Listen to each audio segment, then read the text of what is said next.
Welcome back to LearnPianoLive.com. My name is Jamin, and as you can tell from the countdown clock, the lesson is about to get started. In case you're new with this, there's a few things I'd like to show you to help you throughout the lesson.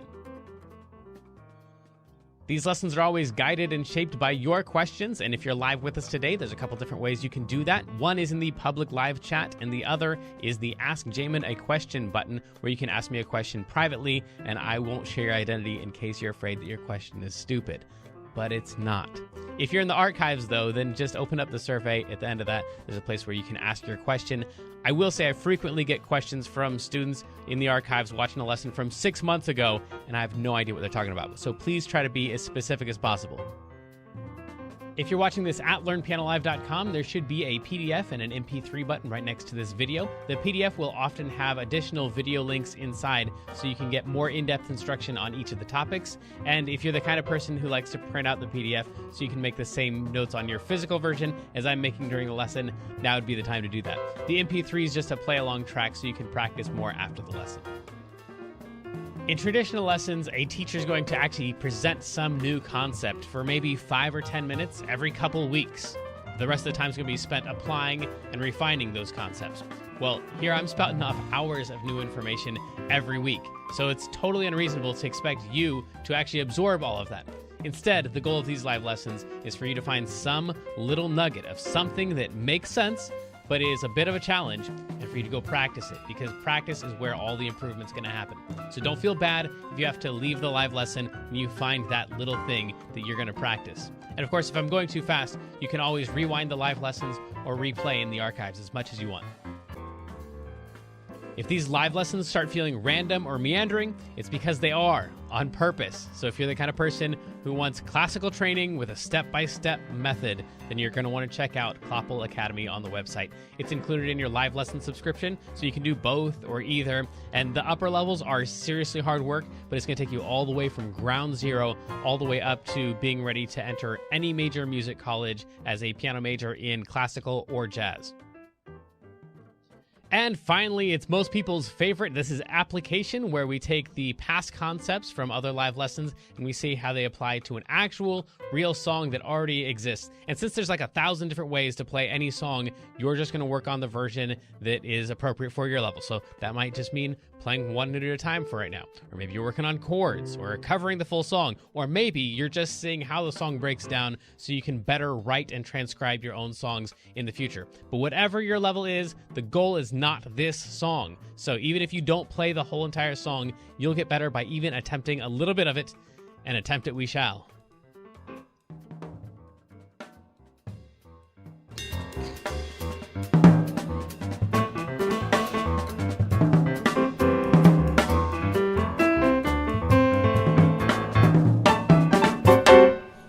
Welcome back to LearnPianoLive.com. If you're watching this in the archives, the Santa hat probably doesn't make any sense, but you know, it's almost Christmas time, and the thing that we're doing today has nothing to do with Christmas at all, but whatever. I'm Jamin, and this is the incomparable Kendra wearing her Christmas sweater. Guess what? I got to be on Good Day Sacramento, which was so cool. That's right, yes. And I got to perform my Christmas song that I wrote. And Wait, you played the one? The one? The one. This Merry Christmas. Yeah. Yeah. Aw, that's really cool. It was so fun. Wow, I knew you were on TV. I didn't know what song you were doing. Yeah. That's awesome. Cool. Thanks. And that's because of the Sax Got Talent thing? Yeah. Or? Wow. Yeah. Nice. It was so cool. Okay. I've only been on TV that one time you were on Good Day Sacramento, and I was on TV for like 2 seconds dressed in my Harry Potter outfit. And then one time I was in like the kids version of the CIM, and I got like less than a second on TV when I was like 5 years old. Oh, like the running thing. Yeah. Yeah. All right. Wow, cool. Thank you. Nice. Congratulations. Thanks. So, two things that are unrelated to today's song. And now we're getting into House of the Rising Sun. So this song, along with the track, should sound something eventually like this. Yeah, go ahead with the track. 2, and a 1, 2, 3, 4, 5, 6, 1, 2, 3, 4.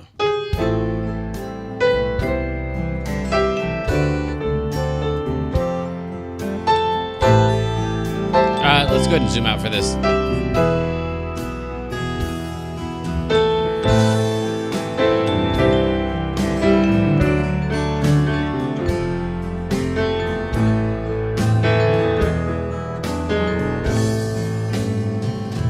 And then, of course, the subsequent verses are just the exact same thing.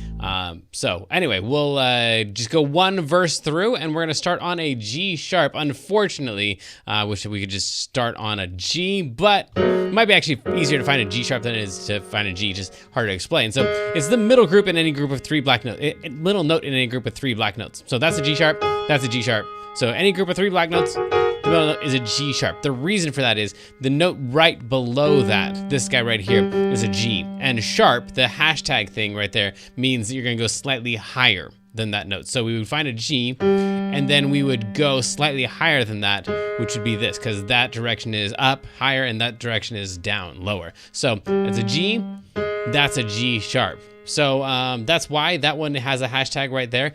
And we're going to start on that one and go immediately to an A. And because G is the last note in the musical alphabet, A, B, C, D, E, F, G, A, B, C, D, E, F, G, A, B, C, D, F, G, A, B, C, D, F, G, all the way through, then the note right above a G sharp is an A. Cool. And that's the notes for there is. And I'd recommend just practicing that and definitely saying the words out loud until that feels nice and comfortable. There is. On the track, you're going to want to count 1 and a 2 and a 1, 2, 3, 4. There is. Like this. 1 and a 2 and a 1, 2, 3, 4. There is. Yeah, okay, cool. So the track is gonna be pretty fast. You'll need to practice without the track a bunch before you can throw the track in. After A, you're going to, this swoopy line right here just means that this A doesn't actually get played. It's just held out. It's called a tie, and it ties those two notes together as one. There's gonna be a lot of ties in this song, so there's actually a lot of notes that are written that don't get played. They just get held out. So for example, over here, these two are tied together with that tie.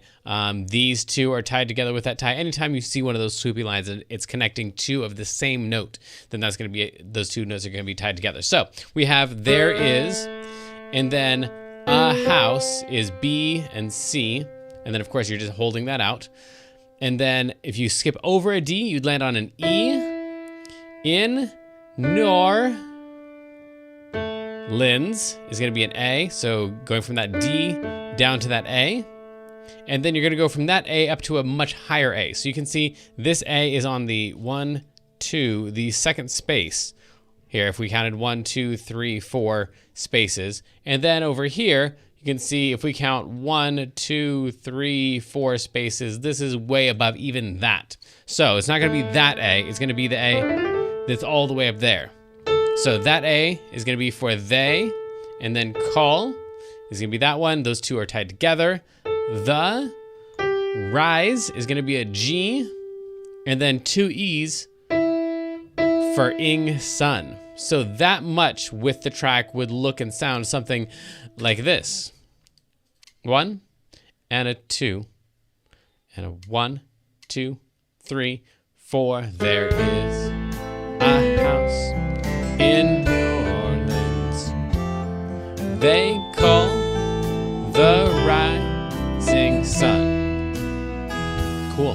Then we're gonna go back up to that A for it's been. And those two, of course, are tied together. The ruin, we're gonna go from that A just down one note to this G right here. That's for ruin. And then down to E of Menya. So Menya.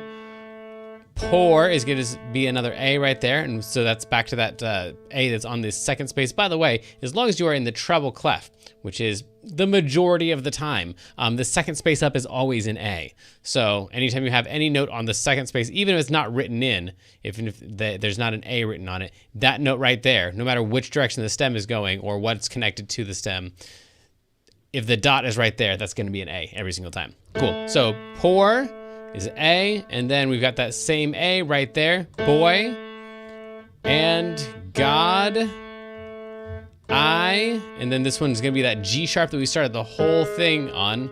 No, and that's tied to that one as well. And then I'm one. Cool. So then back at the top, along with the track, it would sound something like this. 1 and a 2. You can try to play along here if you want. Get all the notes you can. Don't worry about the rest. Let's go. There is a house in New Orleans they call the Rising Sun. It's been the ruin of many a poor boy, and God, I know I'm one.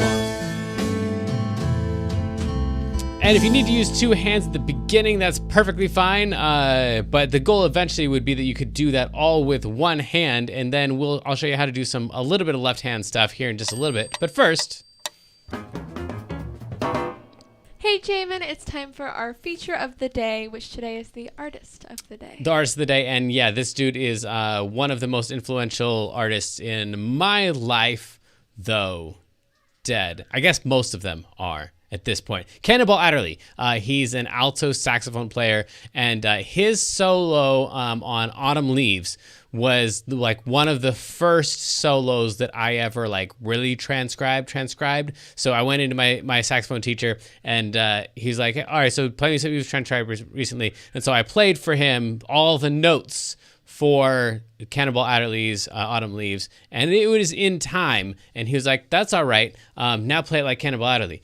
I was like, okay, cool. So I went and I did the exact same thing. I was like, that's what he played. That's when he played it. He's like, yeah, that's what he played, and that's when he played it, but that's not the way that he played it. Like, I want you to play it so perfectly, exactly mimicking all of his sounds on all of his notes, all of his intonation, all of his little alterations to the timing, that I can't even tell that, like, when you're playing along with his recording, I can't even tell that he's playing. Like, it just sounds like you, because your sound is so overlapped with his. So I spent several months working on part of that and never got the whole thing done. But that exercise was absolutely transforming, because I learned so much about, like, well, I thought I was doing it right because I was doing the right notes at the right time. And that's all the music is the right notes at the right time.